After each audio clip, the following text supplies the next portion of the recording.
Hello, and welcome to The View from Here, a series of shows produced by students from around the world. I'm Thomas Squires, along with Sienna Armstrong and Leah Liederman. We're at Toronto Metropolitan University up here in Canada. Canadians who are our age, as well as our parents' generation, have always lived in peace. We have never faced conflict or war. We've never heard missiles flying overhead or had to worry about being under attack or grow up knowing that one day we will be drafted into the army. Well, that's not the case in Israel. There have been several operations and armed conflicts there throughout our lifetime. The most recent war began after Hamas attacked Israel on October 7th. We've all seen the daily news coverage about the atrocities that happened on October 7th and the ongoing war since then. That coverage tends to focus on the fighting and the politics and not on the traumas of living your life day to day during a war. We just wanted to understand what everyday life is like for people in Israel right now. We often work with students from Tel Aviv University in Israel on our shows. Because of the war, their university has been closed since October 7th. Shaked Kislev and Danielle Yaish Harrison are both students at TAU. Hi, Danielle. Hi, Shaked. How are you? And thank you for coming.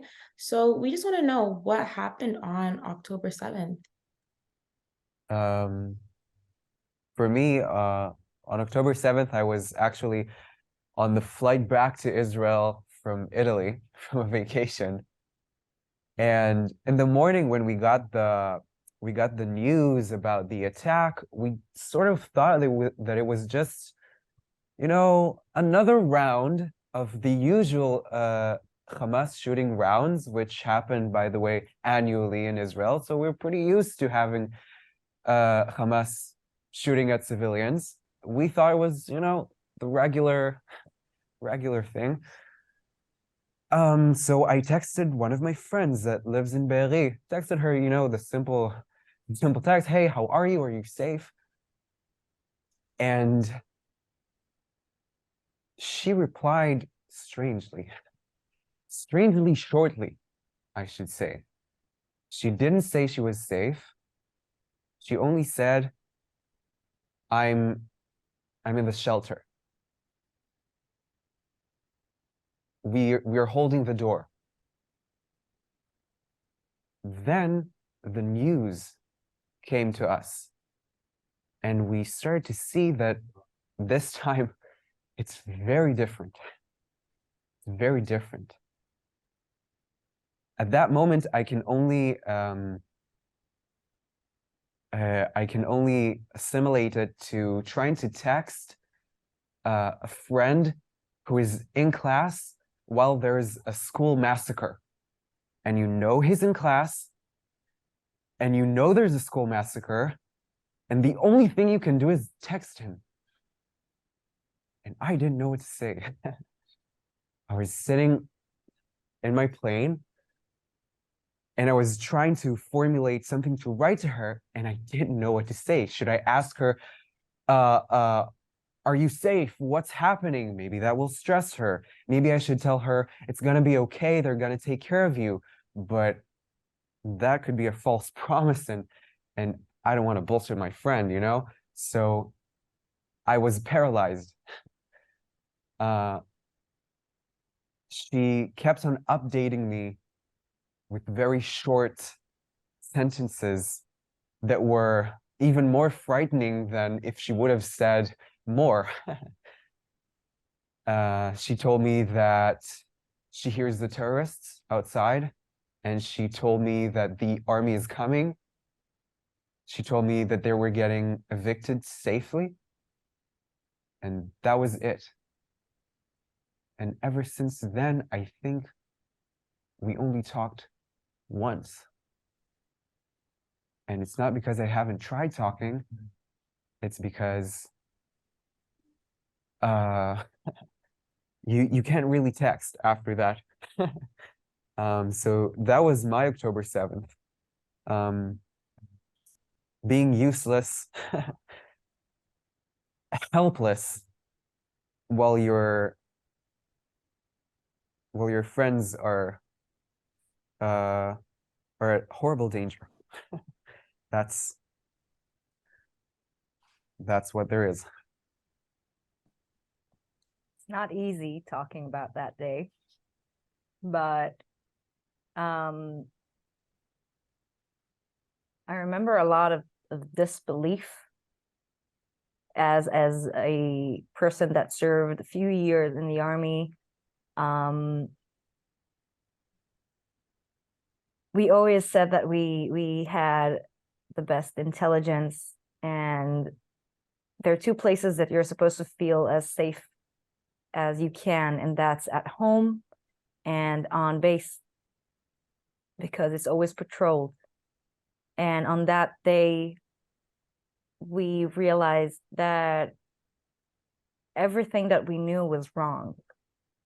And being at home is not the safest place. And being on base is not the safest place. And when I say base, most of the people there did like office jobs. They most of them didn't even carry a weapon. And as a former officer in the army that used to recruit soldiers and field intelligence observers and telling them that it's going to be safe, and realizing that they're not there anymore, it's kind of blowing your mind. And to be honest, at the first day, we didn't have any perspective or proportion, because by the end of the first day, they said that they were only like, I think like 30 people murdered. And next day we realized that it's by the thousands. It's not that short. And suddenly people started being categorized in different groups: the murdered, the injured, the missing, the kidnapped, the evacuated, and the numbers kept shifting. And suddenly you see that the number of kidnapped or missing goes down, and you're supposed to be happy, but it's not. That just meant that they're dead. And for the first week, we everything here was complete chaos. No specific list was published. At first, they talked only about the murdered, and only about a week they started talking about the kidnapped and the missing. And that's while you know that there are people that you know that were there. And I've spent the first week after that day searching for my friends in footage that maybe had been published to the world or maybe hasn't. I don't know what you've seen, but I know that I've seen some horrible things, and I don't think that there's words to explain how it feels to recognize a face of somebody on a video online, and he's not alive anymore. That's the worst way to find out that this is something different. And I don't know how many funerals you've been in a week, but 5 is it's pretty much intense. Danielle, what inspired you to create this video diary during this devastating time? I don't know what made me do it, but I decided to make this diary the minute that the first siren went off. I got out of bed, and I remember myself, while running to the shelter, stopping, turning around, and taking a mental picture to remember this frame. And while filming, I tried to recreate what I saw, what I felt, and everything is originally located. We filmed everything at the exact same locations that I was during that day, and it was kind of hard to recreate everything and to live this day over again. But I felt like that there's a voice that needs to be heard. And on the news is painted with heartbreaking stories and families and people that got hurt directly. And there are 9 million other people here that their lives changed. And nobody's talking about it. And every story is a story. And I feel like people outside of Israel need to understand the feeling that we have around here. And I'm telling you, every day I hear of a story of someone who wasn't affected directly by what happened on October 7th, but it's still a great story. And you see the difference, how people behave and act.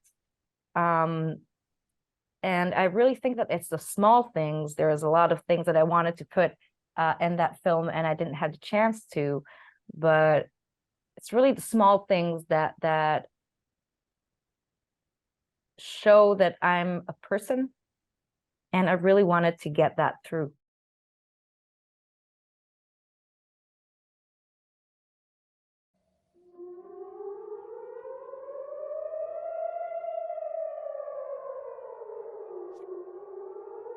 So many rockets at this time of day for no reason is out of the ordinary. We ran to the shelter, a group of terrified people in pajamas, not really knowing what's going on. Some of them tried to guess why this is happening. And at first we thought it was only rockets, but then we realized that it's much, much bigger than what we thought. We didn't get enough information from the news. We decided to go to social media. Things we came across were horrific. All we could do is just sit and wait and go through footage and search for more information. My boyfriend turned to me and he said that there was an invasion to one of the bases near the border. I immediately knew where it was and who was in it. I was recruited as a field intelligence observer. Basically, I would protect the field, the fence, to see that no one is coming across. And it's a very important job. There's a lot of us, and there were some on that base. I know what it's like to lose one of your own. I felt like I lost like 18 sisters that day. It's just not fair.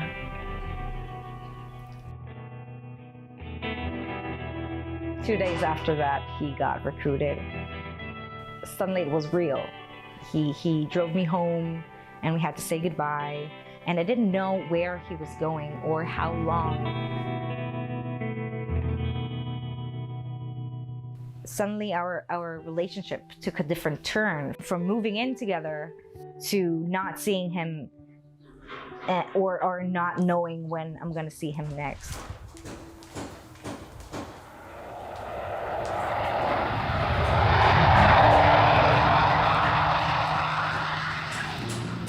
The following week, I was absolutely devastated. I couldn't get myself to get up. The only place that I went besides being at home was a funeral and another funeral and another funeral, and I had to go through this with some of my friends and with my mom. Every single day when they read the names of the fallen, every single Israeli is in front of the screen watching and praying that they don't know the name. School started being postponed a few weeks after a few weeks because I moved back to my mom's place. It's hard for me to find a job here. I used to be a bartender in Tel Aviv. That was my main income, and nobody's partying, nobody's dancing. I'm left sitting at home. I can't find a job that I can commit to. I feel like I've lost all hope on that day.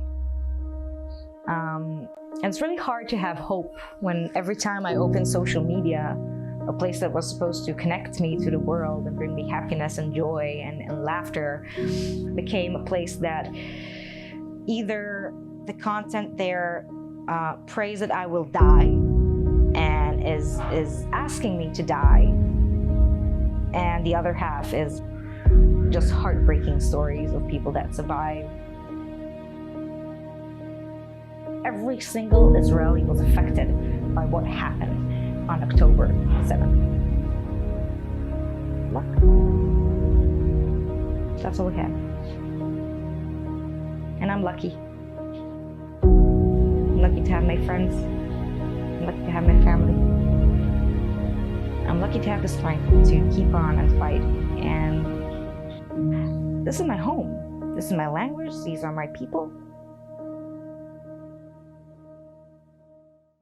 I wanted to start off by saying that I'm so sorry for all of your losses. I can't even imagine. Your video really moved me. The loss and the sorrow of war is so unimaginable, but the added aspect of being separated from your loved ones is unthinkable.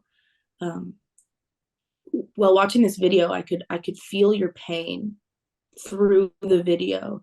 And ending it with a message of gratitude and love for Israel was so powerful. And I want to thank you for making this. And I do think that a lot of people need to see it. So Danielle, what do you hope people will walk away from watching your video with? It's really important to me to show that as a film student, to show my memory and to do something that is not scripted, to sit in front of a camera, to tell what I feel, to talk. And to be honest, that was a really, really good relief to just say everything and to release these thoughts from my mind, and even to have the opportunity to show what I was seeing as I was thinking these thoughts. And one of the things that I really had, it was really important to me to get through, is the disassociation that we had sometimes on the news. Catastrophic. People dying and all about war, and everything is so horrible and serious. And then I just lift my head up from my phone for a minute or from my iPad, and I see a woman like putting on laundry and washing her window, and everything seems so normal, but it's not. So it kind of took me off a little bit in reality, that on the one hand, my heart and my mind are in a mess, and I can't stop crying, and I'm mourning, and everything just seems broken, and I just couldn't see the end. But on the other hand, it's a beautiful day, and the buses are working, and people are doing, they just continue living. So a lot of death in front of life. And some of those moments really got me thinking about who am I? What am I doing here? Why am I here? And as part of the production, I interviewed a few of my friends to get a little bit of perspective, to see that maybe it's not only me. And it's not only me. A lot of people. Definitely. Like when I was watching your personal production, it was honestly the most eye-opening thing for me to see, because clearly on our side of the world, we don't get to experience that. And even just the way you shot it, I got to see it from your perspective. And it was definitely something that made me take myself back and really look at how privileged in all that I am to live in Canada, and that this is now your day-to-day life. So I'm really thankful, and I thank you for, you know, sharing that with us, because that's a very vulnerable thing for you to do. As for Shaked, how has this changed your day-to-day life? Well, immediately after October 7th, we went into war. So we didn't have time to digest things exactly. While information was still blurred and unclear, Israel just stormed into this operation. All of my friends were immediately recruited to everywhere. We didn't know where they were. They didn't know where they would be. They just jumped on a uniform. They went away disconnected. Some of them didn't even pack toothbrushes because they didn't know for how long they would be there. We didn't know how many people died. We didn't know how many people were missing, as Danielle said. So the shock continued after October 7th. Everything was closed because missiles and rockets were being shot at us continuously. So at the first 2 days, I was at home, basically waiting between alarm and alarm, siren to siren, rocket to rocket, watching the news. And on October 9th, my father, who was a military man, decided to volunteer in the Gaza envelope, which was still a war zone. I'm not talking about the Gaza Strip, I'm talking about the Gaza envelope, the villages around Gaza in Israel. He decided to go there, and I, for for strange reasons, decided to join him and to go there. We immediately started volunteering Day or two after. yeah, on October 9th, I remember it. We volunteered spreading food for soldiers because there were a lot of food donations, because there was confusion to how long they would stay there, who stays there, and the amount of soldiers staying there. So we got there, volunteered, spread food, rockets were firing at us. That's the day-to-day. I would And like ever since then, we just kept on volunteering. My father volunteered at a restaurant that made food for evicted people and soldiers, and I went to volunteer in farming. That became our day-to-day lives. And the most important thing was that at 8 o'clock, everybody opened the news. every day. Everyone, every day, just waiting to hear something. It was a ritual. I would like just to add that something that people are not talking about as much is that a lot of people got recruited, and I'm talking about 300,000 people got recruited. That's 300,000 fathers, workers, employees. A lot of places got shut down because of that. And one of the reasons that our school kept getting postponed is because they didn't want to leave any of them outside of school activity. Some of them haven't come home in the past 2 months.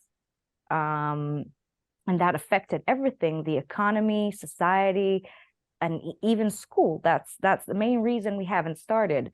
We haven't had a lot of rockets here as much at the past few days, but that's the main reason. A lot of us students are recruited, and it just wouldn't be fair to continue without them.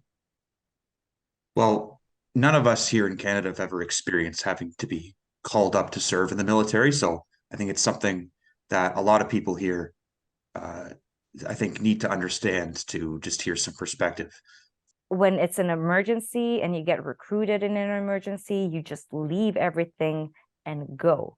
And I think most of us still have, the ones that are required to volunteer in case of emergency, or to get recruited in case of emergency, which is not everyone. It's important to say it's only people that agreed, signed, or have been in extended service.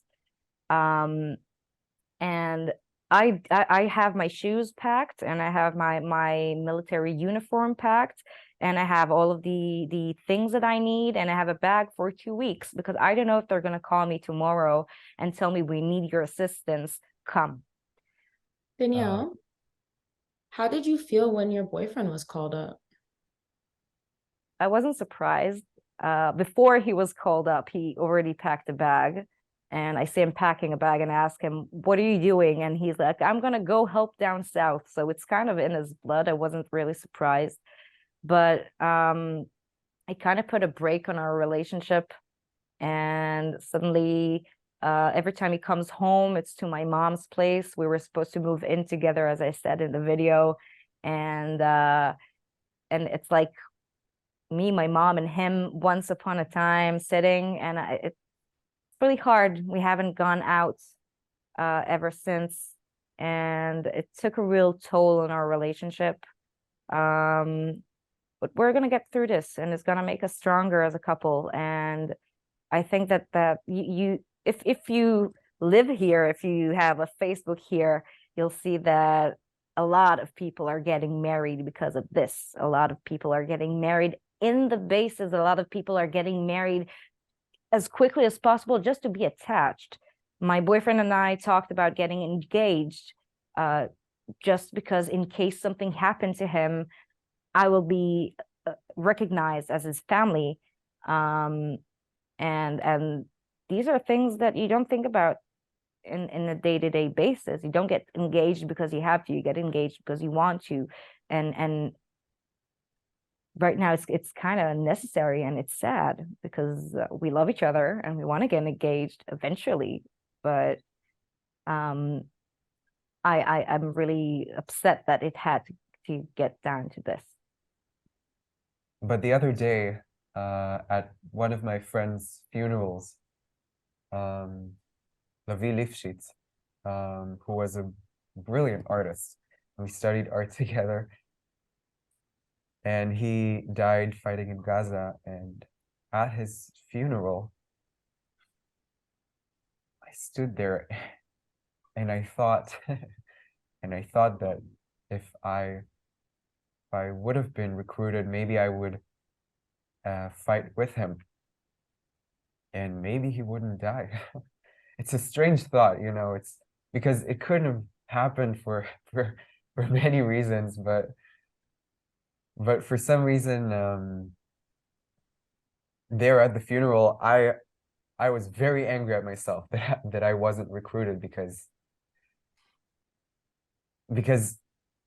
he was there and he died and I wasn't, and I didn't take any part of it, even though maybe I could, and maybe in a way, being with him then would have helped him. That is very difficult to deal with, I imagine, and I'm really sorry that, you know, both of you and you should have to go through this. But you know, the Jewish community in Toronto is with you. And you know, as someone in that community, I can tell you that we've come together more than ever before, not only because of the events of October 7th, but also the overwhelming fear of rising anti-Semitism here and around the world. My sister, actually, who is living in Tel Aviv, she said that there's an ominous feeling around the city, and like a lack of young people because of being called to the reserves. I'm just wondering if either of you feel that way as well.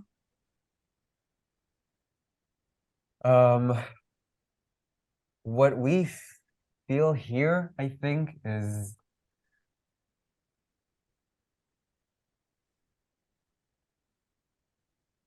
we are shamed and hated pretty carelessly, I would say, around the world.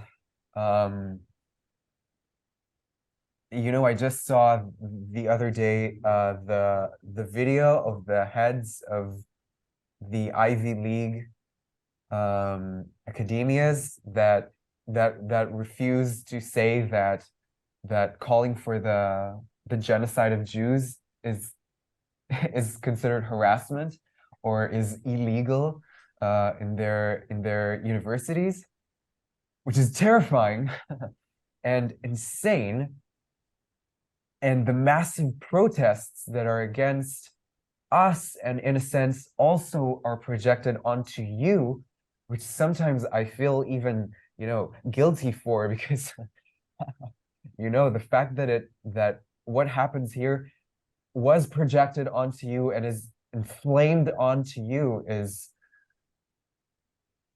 another burden that Israel carries. And I don't want to say that I apologize for it, because I don't think we're guilty of anything. But I'm sorry that it happens. And I have friends in the US that are telling me that they took off their kippah because they don't want to look too Jewish. And there was a synagogue. I have a friend who's a rabbi. He came to Israel to become a rabbi, and he went back to the US, and somebody tried to set his synagogue on fire, but they caught him, luckily. So we feel you, and we are just as threatened, and we are very sorry that it happens, even though we don't believe it's our fault. Can I ask you a question? Yeah. We don't really know what you see outside of Israel. We basically get the same information. So I would like to ask you, what do you feel about what's going on in Israel and what's going on in Gaza? How do you feel about it? Do you look at Israel in a different way, or? I am so heartbroken over what's been happening. It's kind of weird because the Jewish community has come together so much through this tragedy that I feel so much more connected to my Judaism and so much more connected to Israel. And as someone who I lived in Israel for about a year, I understand what it's like to be there during the good times and to be there during the bad times. But when October 7th happened, much like what you guys are saying, like something was different. And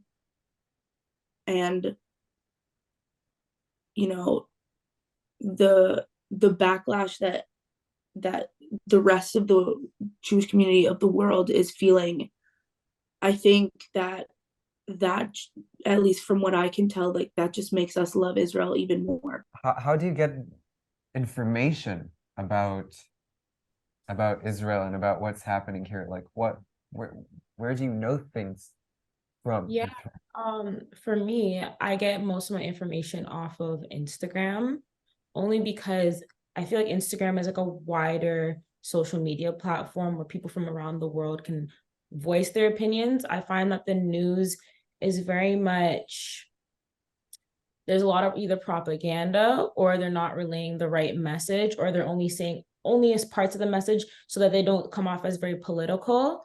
So I find that like I kind of sit back from the news and I allow people from like those countries that are like going through this war to tell me what's going on. But then again, there's also the negatives and positives with Instagram as well. Like you have to be very mindful of what media you're consuming. So it's just, that's where I'm learning to like learn about what's happening. It's kind of hard only because like everyone has their own opinion, but at the end of the day, like, it's not really about me. It's about, being educated on what's happening around the world.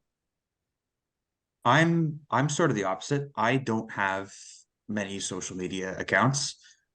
So I mainly get my information from the news and news headlines. And I mean, everyone here in Canada knows that Western news media is not the most unbiased, but I also think despite that it is generally more well informed than news that you can find on Instagram, because anyone can post anything on Instagram. They can base it on anything. I mean, that's not discrediting it as a valid source of news. So I generally do try to surround myself with different sources and just try to paint a bigger picture of what I can what I can understand. But it's like on social media or in the news or not, just I have noticed just a blind hatred and just distaste towards Israel, and any conflict. There's more nuance to it than that. Yes. Oh, sorry. Yeah, I was just gonna say that most of my information comes from the news circulating the Jewish community and what my sister says. My uncle is actually the vice president of World Jewish Congress, so he keeps updating my family on relevant and important information. But these days, the Jewish community is doing everything that they can to support each other, and because of a major Jewish presence on my social media, I'm able to access a lot of information through articles and videos in support of Israel. But I have been overwhelmingly exposed to so much anti-Semitic and misinformed social media posts. So I do what I can to double check my information. But it's very widespread, that misinformation. You're right, Leah, but social media has also had a positive impact on raising awareness about the war and calling on people to take action. So, Shakhed, Danielle, could you tell us more about how that has impacted your lives?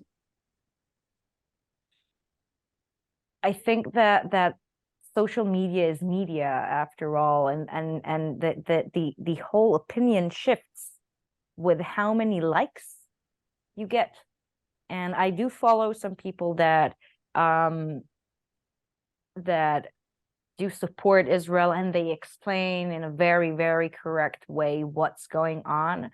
But when you see a lot of people that are not from here trying to explain, and again, there are more people out of here trying to explain than are people here that can really explain. And when you see a lot of people trying to explain, it kind of messes you up a bit. I've even had a moment that I've stopped and said, wait, maybe what I know is not correct. And then I remember that it's correct because I know the people. And when I see on social media a debate between two people, someone who's representing my team and someone who's representing their team, which the team is not right, by the way, the whole conversation in social media is Israel and Palestine. That's not the conversation. That's not what's going on. It's Israel and Hamas. We feel, at least I feel, heartbroken for what's going in Gaza. But from where I'm standing, it's me or them. So of course I'm going to represent my opinion, even if it's the most harsh opinion ever, because that's what I think. Social media is trend based. And there is a generation here that believes that the reflection of social media is reality.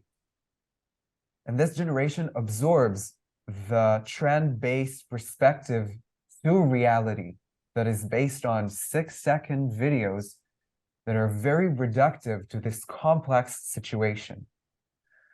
You're unable to represent the complex reality of war and the complex reality generally, I would say, but you can't do it on a trend-based platform. So the illusion that you see reality through social media is destructive, not necessarily for me, because I think Israel would act regardless of what social media says. We'll do whatever is good for us. We're independent, so no worries.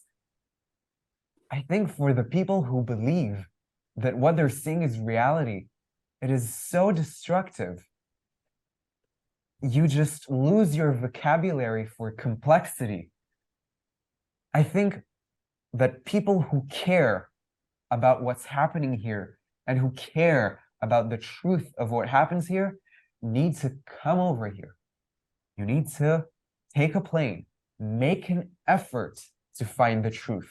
Don't just sit back, watch a 6-second video and believe that you have effortlessly managed to find the truth. The truth just sort of came to you because Instagram obviously wants to promote truth only. Twitter is obviously interested in the valid truth. Truth doesn't come easy. And if you care about what's happening here, and if you want to know the truth, you need to make the effort of knowing the truth. Thank So, you. Thank you. I appreciate that. Like me as someone that consumes Instagram a lot, because that's like the main social media platform that I know, and like to hear your perspective on like, using it as like my main social media platform to consume, I will take back and like look and reflect on like where I am getting my news from, because I do agree, like it at the end of the day, it is all just a big melting pot of everyone's opinions, but coming there and actually seeing it for myself will definitely reveal what's really happening. So I am going to be very mindful of that. And I thank both of you for pointing that out. I am going to segue and change subjects a little bit here. I know you shook head, that you found volunteering to be an antidote to fake social media though. Could you, delve more into that for me? People who came to volunteer wanted to disconnect, and they wanted to make the physical connection to the actual people in need, and to talk to them, and to hear them, to listen to them, to help them physically, not just to express the opinion of helping them. And that is what I wanted to show in the item that I'm going to show you soon. I wanted to show what it's like to just go there, to physically be present. That is why I think the emphasis on this item is on the landscapes, is on the view, is on the earth, is on the conversations to people. And you won't hear me talk much, I think. You would hear them just saying what they have to say. And you would see the reality, the physical reality of things. That is why it was important to me to show people making effort to seek the truth in volunteering.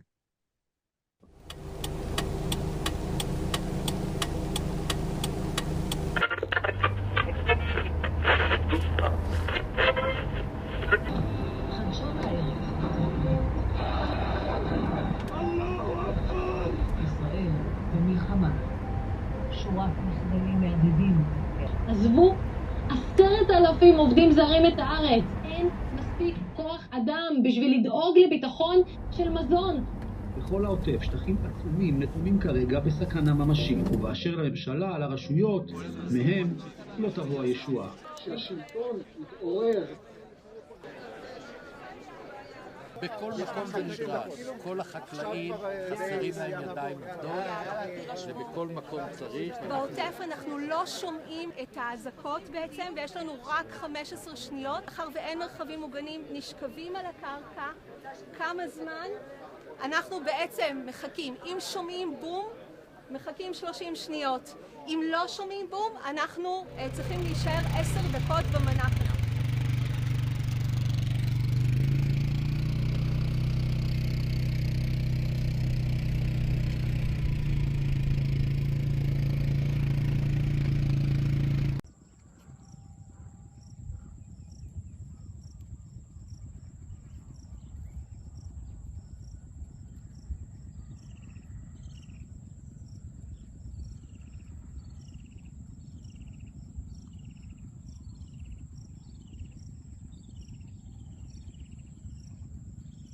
רק העשייה ורק הבנייה.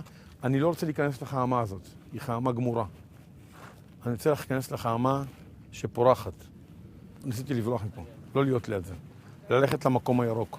אחד העובדים, דודו, יש שריפה שם, לא רוצה לשמוע את השריפה. אתם תדברו איתי איפה השתילה. ותכניס את הטרקטור לחרוש, ואני רוצה להריח את הריח של האדמה מלמטה. אם אני אריח את הריח של השריפה, אני אהיה בתוך השריפה. אז אתה מקבל כוחות להגיד, וואלה, מאיפה אני משיג שתילים, ובאיזה דרך אני אביא אותם, ומיליון ואחד שאלות צצות, אבל בכל זאת אתה אומר, אני חייב היום להמשיך ולשים שתיל חדש.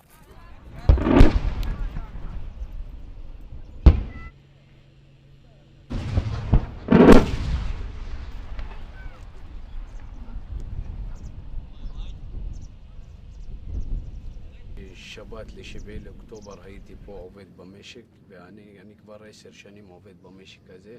הבנתי שכמו כל פעם יורים 2 שיגורים, 3 שיגורים, מפסיקים, אולי כמו תמיד.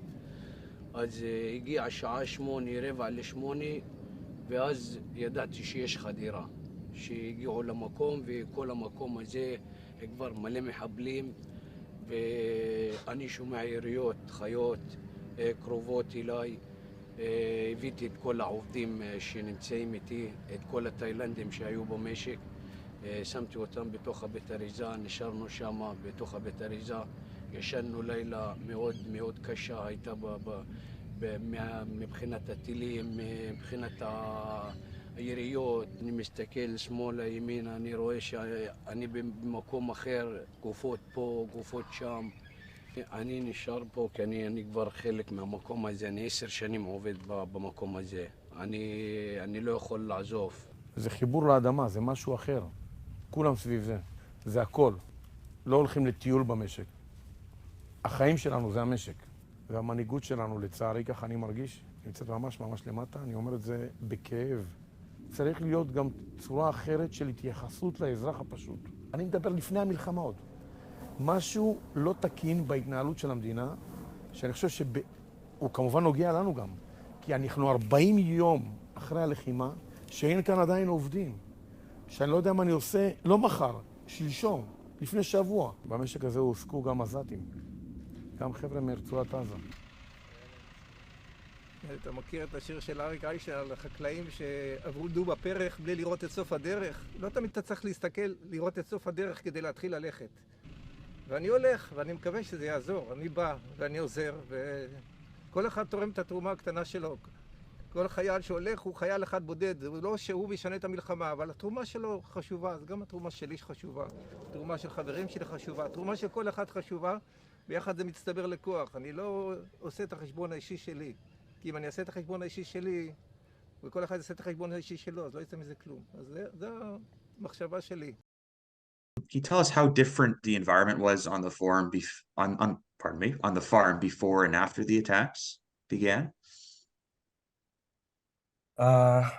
Well, those people were abandoned on October 7th and after October 7th. Till this very day, many of them didn't get any help from the government, only from volunteers, and there were many volunteers. But there's this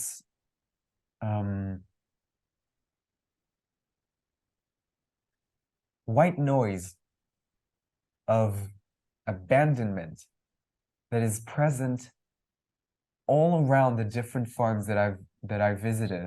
And I visited many different farms. They are desperate. And, you know, they weren't exactly in a perfect situation before October 7th.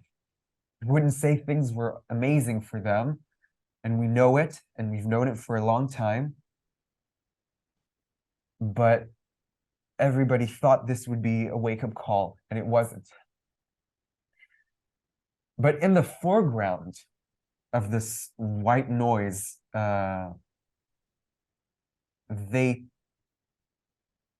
they put on a very brave face. And I say a very brave face because I don't know what's in their hearts.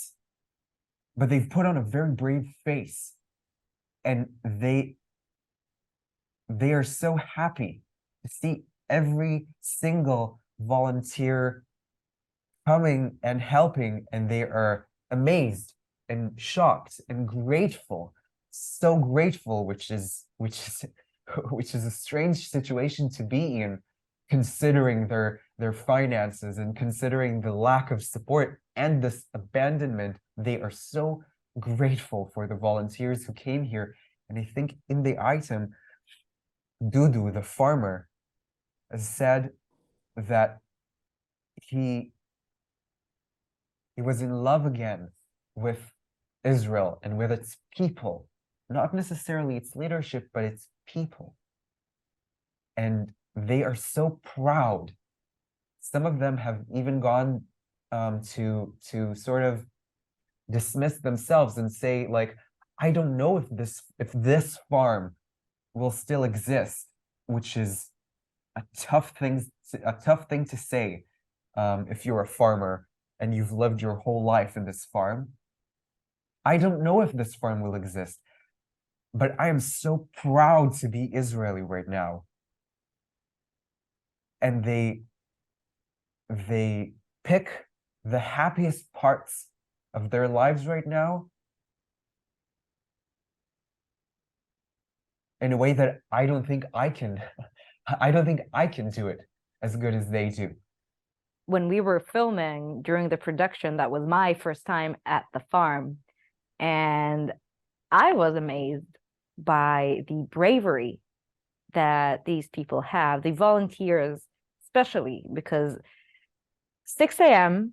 and you see, as you saw in his film, hundreds, and I'm not over exaggerating, hundreds of cars of people that woke up from up north and drove for hours during the night to help and do something unrewarded. And I don't know if you put in the siren that we've heard. That was scary. Okay, that was real. I got in, and there was no siren, and I've heard a notification on my phone, and I didn't know what it was because it was a different sound, and I'm not used to hearing that sound. And then a second later, boom, over my head, and my instinct just said, get on the ground and cover your head. And it's an instinct because we're taught to do so ever since we're children. But it was really exciting to see life, to see color, to see something different than home. I think that our video is kind of conflict. I show the homey inside part, and you show the outside growing green part. I think it's pretty incredible how your video captures community through tragedy. And we've also heard about a group called the Standing Together that brings Jewish and Arab Israelis together. Can you talk to us more about that? Yes. Well, after the October 7th, there was there was this strange notion that that the Arab Israelis might, attack Israelis and take revenge and go crazy. And we were warned sometimes by our government. We were warned. And Standing Together is a group that is in Israel considered a rather extreme left. We should say it. But they are ceaselessly working to connect Israelis and Arabs and to strengthen the connection between Israelis and Arabs. And in this very suspicious atmosphere, they initiated a project called the Solidarity Guard, in which they have spread signs that promote solidarity between Arabs and Israelis, saying the very different message to some of the things we have heard, saying we will we will go through this together, Arab Israelis and Jewish Israelis. And they have opened it's called a hotline. I don't know if that translates well to English. Yes, hotline. They have opened a hotline for people who felt either discriminated or especially suspected or even violently discriminated in Israel, to make sure that we are together and we hear all voices and we don't deny the suspicion, but we dissolve it. We humanize everyone. And it was pretty, I couldn't bring here the evidences from the hotline and the conversations from standing together, but to see what they're publishing is very impressive. To see how there is an alternative way to think, and there is a way to show Israeli society very differently. Yeah, that's really nice that they opened up a hotline so that they can feel open to like talk and voice like what they're going through. For both of you, I want to know, with everything that's going around you guys, how do you stay safe and protect yourself every day? Where I live, the sirens is not the main problem because we haven't heard one ever since the war started. And I do have a minute and a half to run to the shelter across the street, which is not much. But I think that from where I live in a more mixed area of Israeli Arabs and Israeli Jews. And we really live together in this kind of society. But in every society, there are some radicals that no one is taking into consideration. And we do have radicals here in Israel that are attacking people, and they're against the law, and we don't see it lightly. But you don't know if someone is gonna want to make, especially at this time, a justice move, something that seems just to him, and try to hurt me or my family. And where I live, it's not really it is guarded, but it's not like 100% airtight. I can walk in and out of my village with no problem. And it's hard to know. Like what I'm afraid of is not being safe in my home. And every time that I go to sleep, I think, what are the steps that I'm going to take if I hear my dogs barking like crazy? But on the other hand, I drink coffee with the workers that work on that are just building the house next to me. And I walked in with a Muslim woman that asked me to walk with her into the gynecologist. It's a very, as Shaked said, it's a very complicated kind of relationship because it's not white or black. And it definitely doesn't get enough coverage. Yeah, I should say the shared life in Israel definitely doesn't get enough coverage, and it definitely doesn't get enough coverage specifically in this war.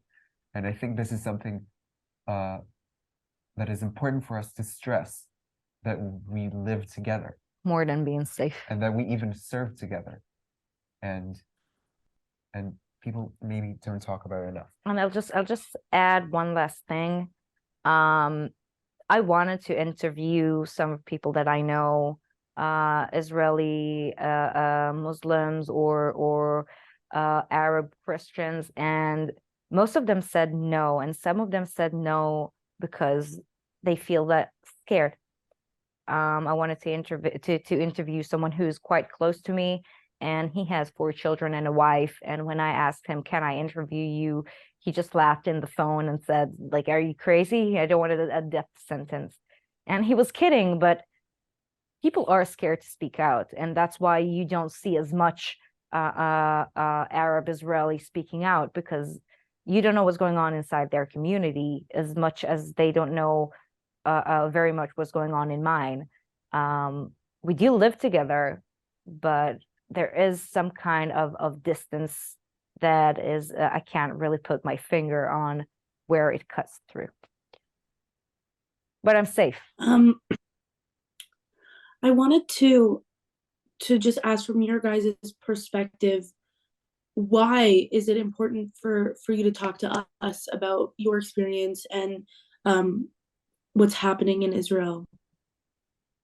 Well, actually, originally I didn't want to show specifically my perspective because I wasn't sure that my perspective was qualified or very relevant, and because it's these times it's very hard for someone to think, you know, on their own perspective and themselves in a way. It felt kind of selfish somehow. But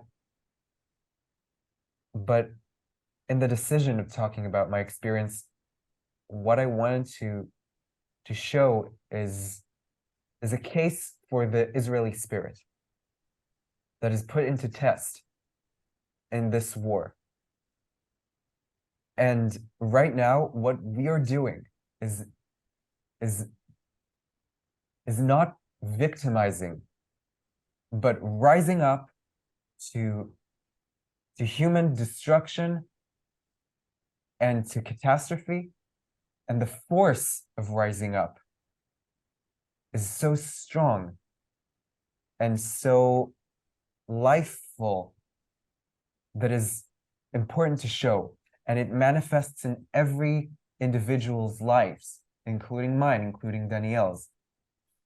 So that is what I wanted to show, talking about my experience, and to show that it's a strange thing to say, but I think somehow in the West it has been perceived as if in Israel, because we have the power and because we have the Iron Dome, that the war doesn't matter to us, you know, that it doesn't change anything. We have the Iron Dome. We are the powerful ones. But I wanted to show and stress that we don't want this war. We don't enjoy this war. We're not happy that this is happening. And we are reasonable, heartful people, just like you, just like everybody. And we're not the war monsters that some people try to portray us as. Thank you. Thank you, Danielle and Shaked, for taking this time to speak with us today. We really appreciate it. I've learned a lot, and I'm sure that everyone else here also has learned a lot. So thank you so much for today. Thank you so much. Thank you for having us. And we're sorry for how long this has been. That's okay. We've what to say. We everyone here, like us Canadians, we have the privilege of remaining ignorant. Obviously, you don't, like, you're living every day in the middle of this conflict. You don't have that privilege. So I hope we can get your insider perspective on just everyday life to as many people here as possible. Yeah, and we hope that you continue to stay safe and that this war will be over soon. Yeah, we hope so too. Thank you very much. Thank you for listening. Thank you for having us.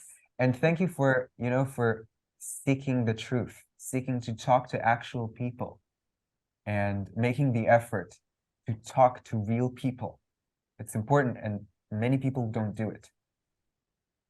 It was our pleasure. Thanks again for your time. It was a very enlightening discussion. Definitely. Bye. Bye. Thank you.